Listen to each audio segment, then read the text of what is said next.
Hi. Hi. Dang, I'm still tall. But that's fine, I guess.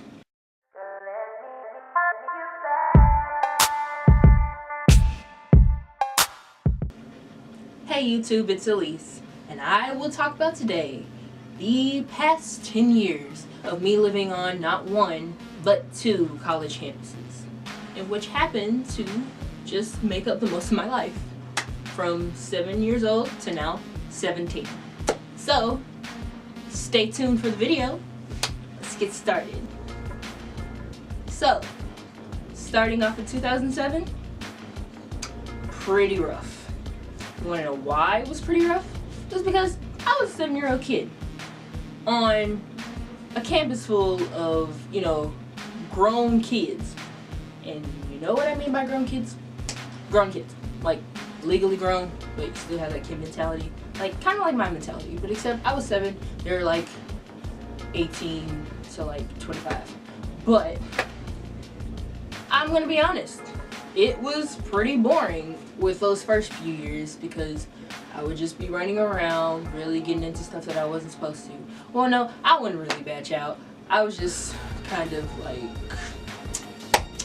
I don't want to be here. I don't want to be here. So, yeah, when is it time to get off this campus? Because I don't want to be around these people.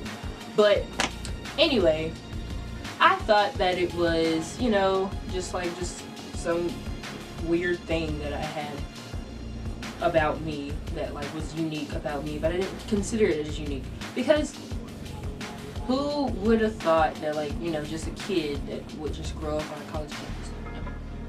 But as years progressed, I began to kind of sort of take it as my little thing, like my little unique thing. I started to finally grasp with the fact that it was unique to me and it was different. And especially with this particular college, it was an HBCU. And HBCU stands for Historically Black College or University. And this particular college had a lot of history with it. And so, with me being the small kind of nerd kind of person that I was, I decided to do what, typical people do, which is look up history about it. And the more and more I learned, the more and more I began to appreciate the historical, the historical part about the college. But yeah, it still had its boring parts. Like there's still to this day I'm not allowed to do certain things, but it's fine. It's a lot of things that I would rather not deal with, if you know what I mean. But as time progressed, we left that college and we went to another one, which we are at now. And this is now like 2012, that kind of time. And the first resident hall that we lived in, must I say, I'm glad we are at a new one. But now, since we're at a new one, it's pretty cool. It's pretty cool. And this is my mom's alma mater, and so is my dad's. Like, to be honest, I don't know about both sides, but I know about my mom's side. Like, so many people went to this particular school. And I'm going to be going there in the fall. So, yeah. To be honest, this whole, experience it's been pretty cool. Now that I've gotten older, I began to appreciate it more and began to do, a little bit more things.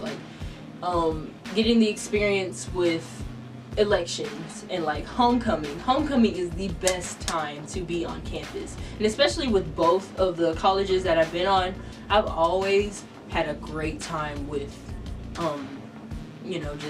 going on campus and seeing how live it is, the alumni coming back to greet they good old frats and all that stuff, and sororities and such, and just seeing that vibe. I just love the fact that the black community comes together for that iconic week, because if you know me and know what specific college campus that I am on, we have the best homecoming week, and it's the best. And one day, yes, I will say that I go to blah blah blah university and I will rep it, but right now I can't do that because I don't want to get sick. But well, I'm not talking bad anything about it, but I'd rather not. But just know that we have the livest homecoming week. Like, no, it's the best. Like, you know, there's coronation, there's like eating on the president's lawn, there's like I mean, of course, in the parade you see black life and the black community coming together to, you know, present everything that's going down. Like, you know, down the streets you would see like advertisements for like elections. Like, food is everywhere and it's the best. It is the best food. You see like a whole bunch of organizations that are involved in the community and involved with, like, you know, raising awareness and like helping the youth. And then you see like, you know, like dance teams and like really popular things that people can do, like people my age can do. And I just find that very, very inspiring, and I really like that. So living on these two campuses has taught me a lot of things, and I mean a lot of things. And I'm not gonna sit here and say like I've only known mostly bad, because to be honest, no. Because these last few months I've been debating on, should I go to college or should I enlist in the military?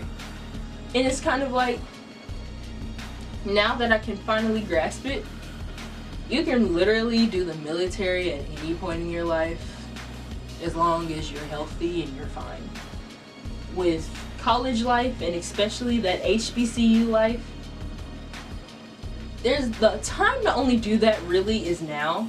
And then when you grow old and then go back to your alma mater and you want to reminisce all the wonderful things that you did on your particular campus, it's kind of like, it's like coming back to family. And so I just think that it would be better for me to go to college and, you know, just make friends, do a lot of things, of course, be positive and successful, and not mess up my first year, because that is not what I plan to do. Yeah, I think I'd be okay. Oh yeah, I forgot about this one. The band? Oh yes. Oh yes. Like, my mom marched in the band when she was in school, and the band is still popular today. My sister is currently in the band, and no, I would love to say props to y'all, because like, for real, like, that's what puts this school on the map. Like, really. I want to give props to the two HBCUs that kind of watched me grow and watched me become this person that has all these wonderful ideas and knows how to navigate through this thing called life. Even though, of course, you can't just get it from college, or just can't give it from this one specific thing. I believe as though these two schools have taught me things. Manage your time well. If it ain't working, and it ain't working. And what I mean by that is, if you're not ready to go to school, don't do it. But don't spend your time stressing about all the things that don't matter, because it's all for that one moment. And that's what these schools taught me. And I would like to thank them. So yeah, that's how I'm gonna end this video. Alright, be sure to like, comment, and subscribe. And I will see you in the next one.